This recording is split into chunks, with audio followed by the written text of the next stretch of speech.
every single day trying to find that dealership. Just in your seats is this little couple of questions survey. What this is just after the presentation is done, about 15 minutes to fill that out. We actually have 10 $20 gift cards. We're going to randomly select 10 of these completed surveys, so you will get a gift card as a big conclusion. Okay. And I know there was a couple people. Do you have any more of those? You can have this one. We don't have any. All right, I'll get a couple more back. We had a few extra chairs, so can I help you with that? Okay. So, what is Edmunds.com? Edmunds is essentially a car shopping website. Any vehicle, any make, any model, you can go on Edmunds.com and you can do your homework. Do your research before you make that next purchase. So whether Toyota, Ford, whatever the case may be, Lamborghini, smart car, it's all represented at Edmunds. Edmunds has between 18 and 20 million consumers that use our website every month. So it is a very, very popular website.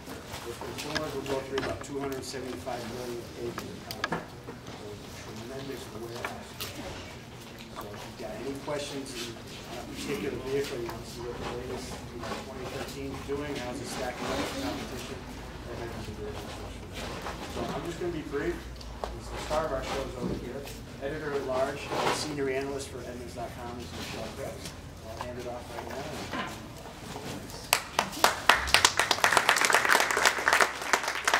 Thanks for having me. I've never been to this part of the world, and it's beautiful, although I told Betty I would really like to come back in summer or fall. It's beautiful. As Scott was saying, Edmunds.com is a car shopping website, but we're even more than that. Anything I talk about tonight, we have got tons and tons of articles on it, so if you want to dig deeper, we have all that. I came to Edmunds about 6 years ago as a full-time employee.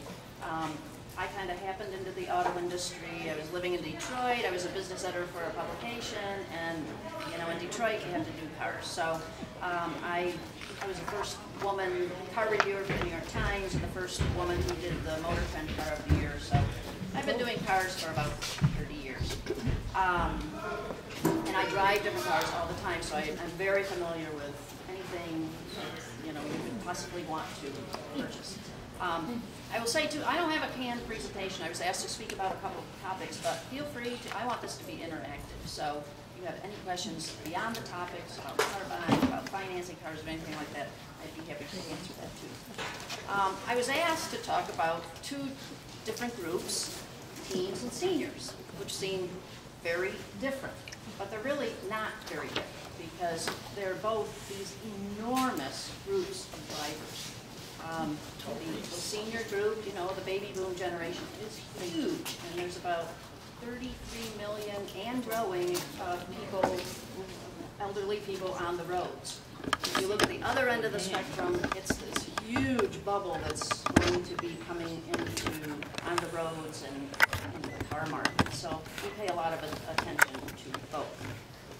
How many of you are parents have taught your kids to drive, are teaching your grandkids to drive, or isn't it fun? My sister posted a picture of my niece last week. It was her birthday, and she got her driver's license, and it just took me back. My kids are 21, and one's 25 today. It's one of the scariest experiences I have ever had. And it was the only time I really screamed at my kids. I was so scared.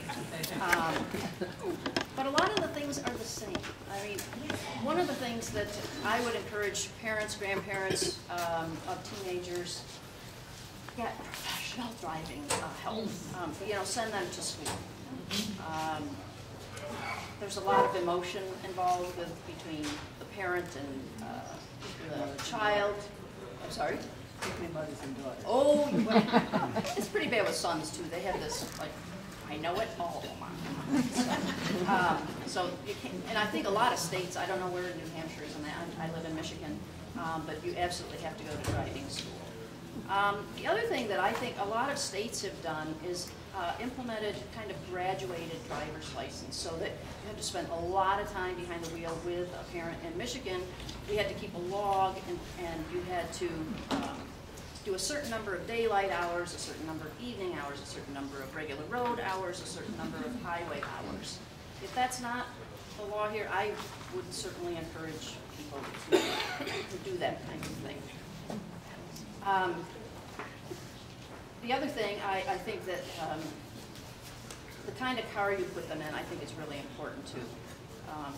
I'm always opposed to people who say, hey, I think I'll buy a Camaro for my 16-year-old son. A really stupid idea. You know, they don't have the judgment. I mean, the brain studies have showed they don't develop their brains and judgment until they're about 25 years old. And a lot of this may not pertain to you in particular, except that if you think about they're out there with you.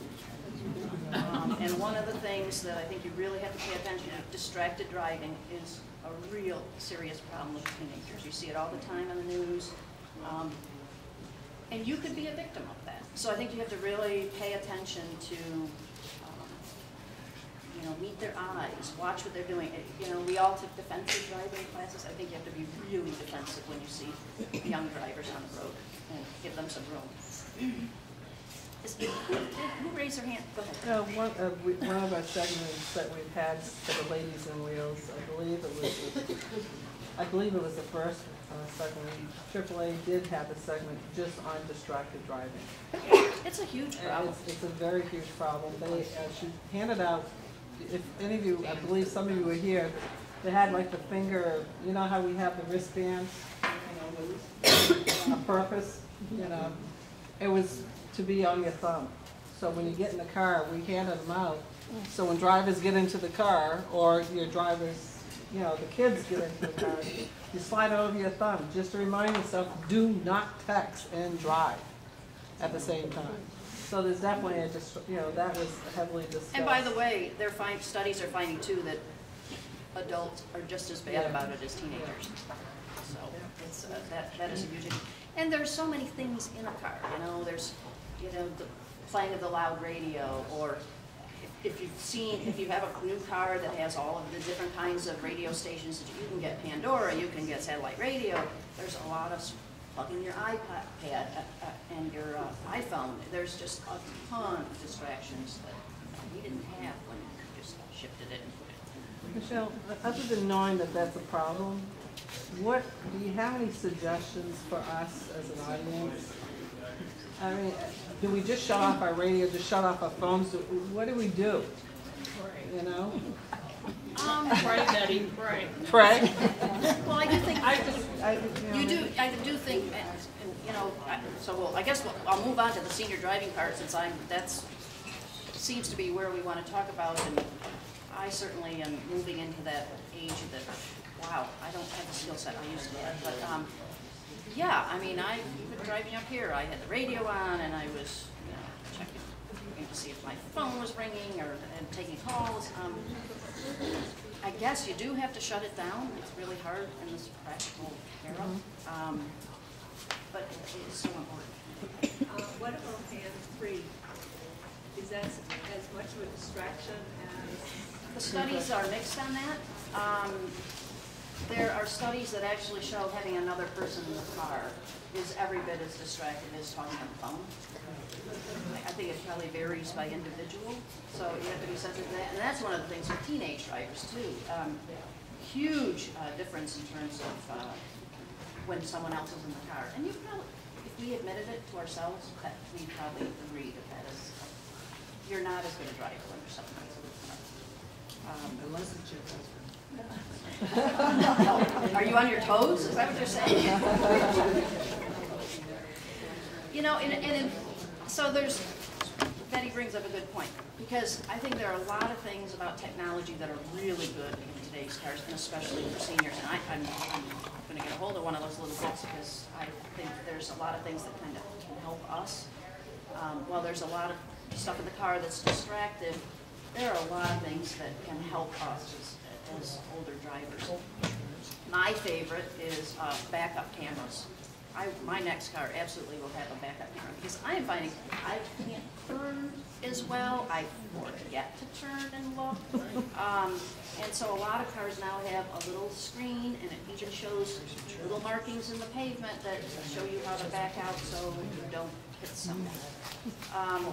A lot of new technology is coming into, and it may actually eventually be mandatory, lane departure signals. So if you don't have your blinker on and you start drifting into the lane next to you or over the center line, it will sound some kind of alarm. It'll be a noise, it'll be a light. Some of it's just very subtle. Some of them, Cadillac has got a system where it shakes your leg.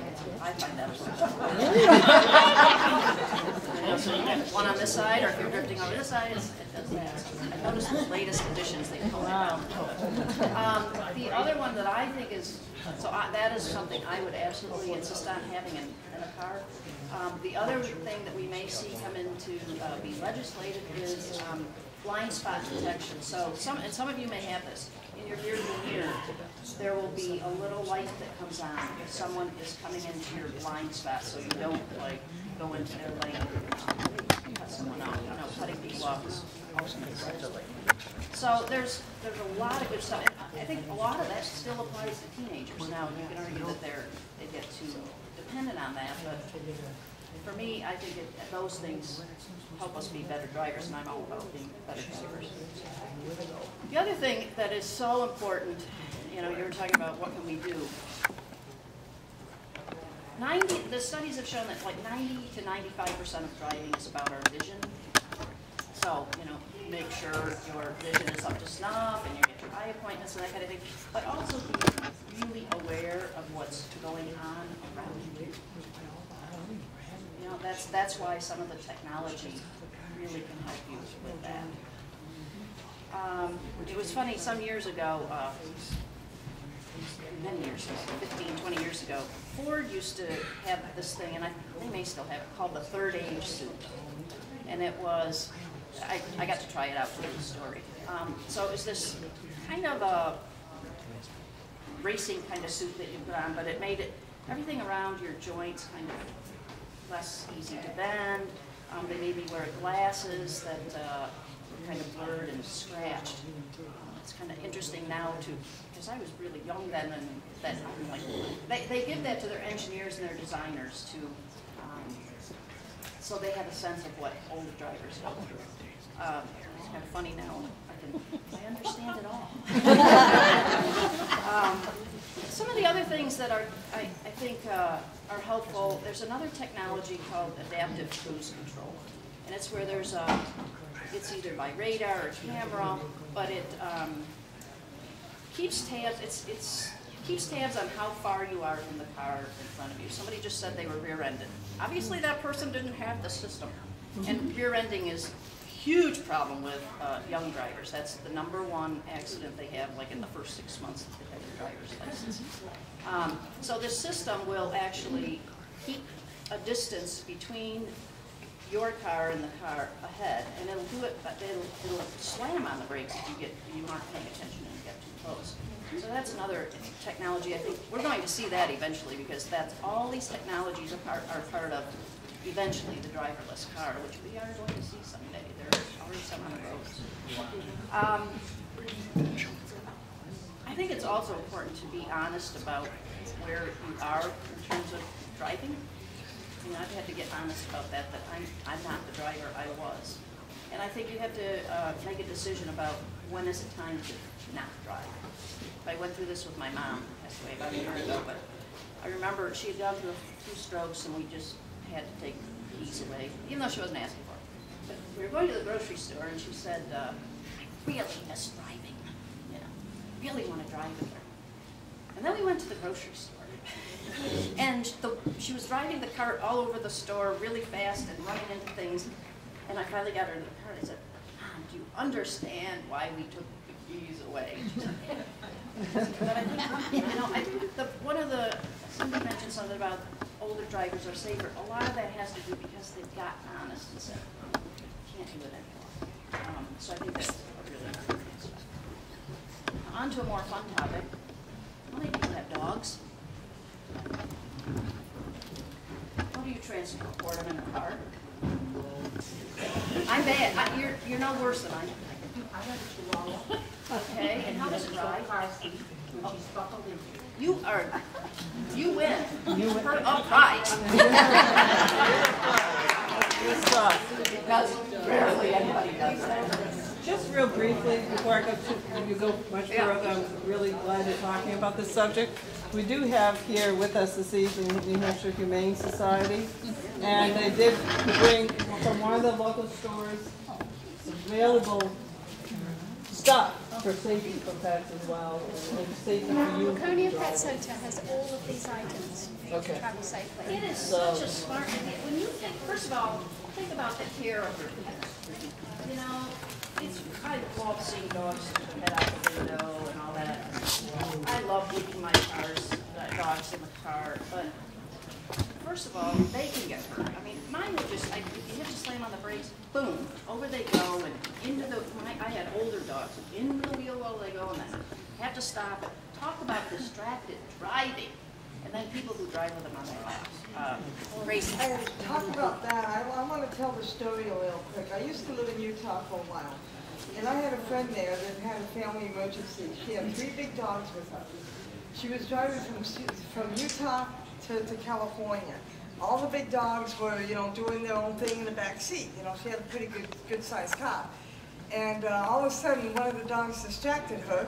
She was reaching back to do something and lost her steering and ended up in the ditch, and they all got killed because of the distraction. She's lucky she did. They all got killed. Yeah. We certainly recommend if you're driving with your dog in the Humane Society, the dog should be in the back seat. I mean, we see a lot of people pulling into the Humane Society, driving, it's men and women, and they'll have a small dog, or often, and the dog is on the lap of the driver, you know, like propped between their chest and the driving seat, and it's really, really dangerous to drive that way, because if you stop, you know, you're probably going to move forward, your dog is going to get squashed between yourself and the steering wheel, but they're really distracting too. So they should always be, always in the back seat. See, they only knew that because she was on the phone. On the phone. Yeah, so on the other side of the conversation, that's how they found out. You know, nobody's talking much about that as being a distracted driving thing. It's huge. It's huge. You see it all the time. Well, that and the dogs. I know mine are very distracted. Mine feel more guilty than anybody else. So they're themselves. You were asking. Yes, there, you know, they've got it back here. You can find things online. You can restrain them in a seatbelt. The other thing, it's not, okay, so it's dangerous for them. They can get hurt. But also, if you think about it, they are a projectile through the car. So if you stop really fast, you know, minus 50 pounds, zoom, he comes shooting out. That is really dangerous. So I don't do it, but I expect all of you to do it. Is that really a new topic? Is that something that? Well, I think dog ownership has increased so much, and especially of the older population. Older women actually are becoming the biggest group of dog owners. Say a few things about why that is, but the other thing that I think is similar with teenagers and elderly people. Take a driving class. How many of you have ever taken a driving class since you learned to drive? Wow, that's pretty good. That's pretty good. And I would really encourage you to take advantage of it. I take a driving class every year, and I learn something every year, and then I realize I'm not as good as I thought I was. Plus, technology changes. You know, how many people drove cars that to stop them and steer, you had to pump the brakes? You don't do that anymore. But people still do it because they haven't been retrained. And it takes a lot of work to retrain. I remember going through that. You know, now you have anti-lock brakes. You hold the brakes all the way to the floor and you steer through it. In the old days, the brakes would lock up the steering and you couldn't work around a problem. So I would really encourage you to take advantage of any kind of driving test, AARP, AAA, all kinds of, and try out some of the technologies. how many people are in the market for a car? I'm curious. Always. Always? All right, Helen, we'll talk later. Are you, okay, so you're in the market for a car. Yes, we're talking with Mike over there. Okay, are you thinking about those kind of things in terms of?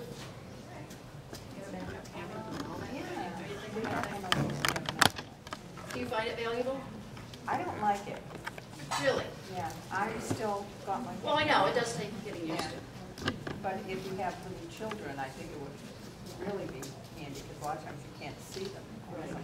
Well, even backing up, I mean, I like the ones that actually sound an alarm when you're getting too close to things. There's a really good Infinity ad that shows the little kid going across the back of the, with a cozy coupe, and the car stops. I think that's Just as a quick aside, I'm actually in a rental vehicle at the moment. It's a 2012 Ford Edge.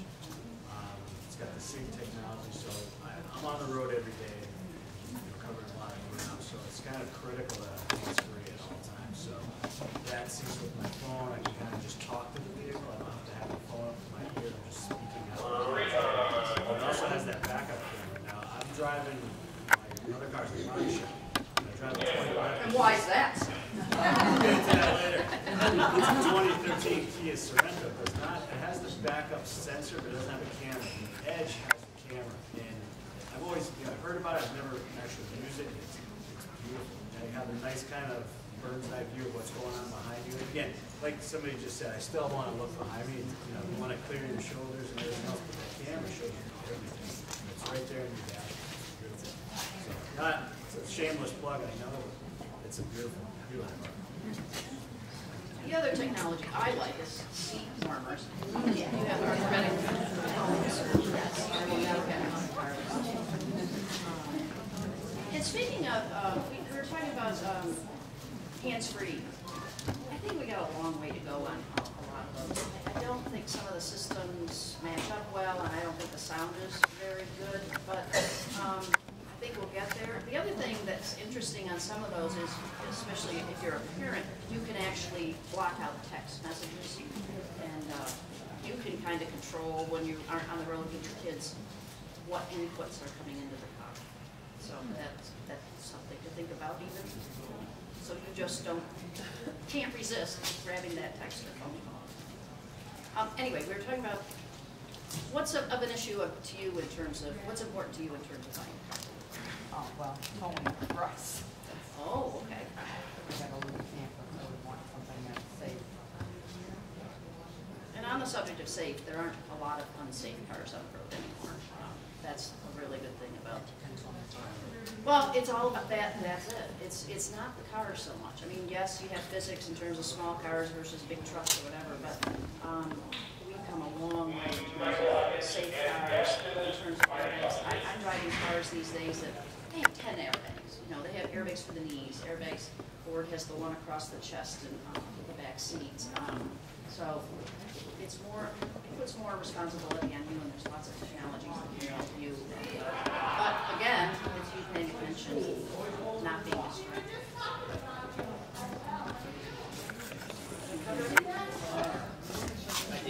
You did? Basically, those minutes, you understand. Yeah. I'm not sure if any of you have any questions for Michelle? Anybody else buying a car right now or in the market, thinking about it soon? But I'm going second-hand, Oh, okay. inexpensive. Okay, just be I careful. can't do the bells and whistles. Why do you say be careful, Michelle? Well, I mean, I think I bought used cars, but I just make sure that it has everything you want on it, and I've only been buying new cars, and so it's an investment for me to look for a used car. Just out of curiosity, how are you finding it? What methods are you going to find that? Well, I've gone to Evans, and I've gone to like the Kelly Blue Book just to see years and things, and I've been on Irwin's website 4 or 5 times. It's more what you're probably finding is prices are pretty high for used cars. prices are really high Because for remember, used cars. there were all those years during the recession, we didn't sell new cars because new cars turned into used cars, and so